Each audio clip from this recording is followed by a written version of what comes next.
Benvenuti a Passa gli esami. In questo video il Decameron di Giovanni Boccaccio. Pronti? Iniziamo! Il Decameron è stato scritto tra il 1348 e il 1353. È una raccolta di 100 novelle, raccontate da 7 ragazze e 3 ragazzi. Perché si chiama così? Il titolo ha etimologia greca e fa riferimento all'attività di raccontare novelle che occupa 10 giorni. Bisogna però ricordare che sia il venerdì che il sabato erano esclusi per motivazioni religiose. L'opera presenta una particolare struttura su 3 livelli dal punto di vista della narrazione. Dunque è possibile distinguere narratore di primo grado. È esterno al racconto, si riferisce al momento in cui l'autore si rivolge al lettore, come accade ad esempio, ma non esclusivamente, nel proemio e nella conclusione. Narratore di secondo grado. La voce narrante è interna al racconto. Questo accade quando la novella è raccontata da un membro della brigata di 10 giovani. Narratore di terzo grado. Un personaggio all'interno di una novella, a sua volta, racconta una storia. È importante ricordare che il Decameron è aperto da un proemio. Si tratta di una parte introduttiva in cui Boccaccio dichiara lo scopo dell'opera e il pubblico a cui si rivolge, principalmente le donne che amano.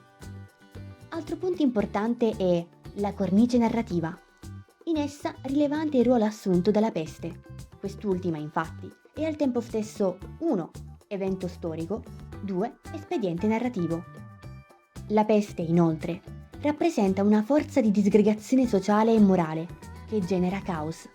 La brigata, dunque, attraverso l'intelligenza, pone nuovamente ordine nel mondo. All'interno del Decameron ci sono 2 motori importanti, la fortuna e l'amore. La fortuna, intesa come un insieme di forze involontarie ed indipendenti dalla provvidenza divina. L'amore, invece, è una forza naturale, un impulso positivo che non è possibile reprimere. Esso è una forza democratizzante, perché colpisce in modo indiscriminato tutte le classi sociali. In ultimo, il Decameron è caratterizzato da diverse molteplicità. Una molteplicità geografica e storica, perché le novelle sono ambientate in diverse città e il racconto si muove su tempi diversi, ovvero dal presente di Boccaccio, una Firenze devastata dalla peste del 1348, fino al passato storico. Una molteplicità sociale, perché all'interno del Decameron Boccaccio rappresenta diverse classi sociali. Una molteplicità dei registri stilistici.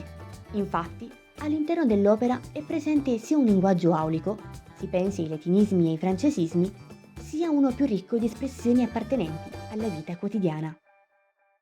Adesso un promemoria per te. Prima però non dimenticare di iscriverti al canale, così da non perderti nessun prossimo video. Tanto non costa nulla. Proseguiamo. Cosa accade di solito durante una giornata? Ogni giorno i membri della brigata eleggono un re o una regina. Il sovrano ha il compito di scegliere il tema delle novelle che saranno raccontate e soltanto un ragazzo avrà il permesso di non rispettare questa regola. Si procede quindi con il racconto delle novelle. Tra una novella e la successiva ci sono i commenti della brigata. Dopo il racconto della 10ª novella arriva il momento della conclusione con una ballata. Se il video è stato utile, non dimenticare di lasciare un like e se vuoi, condividilo per aiutare gli altri. Alla prossima!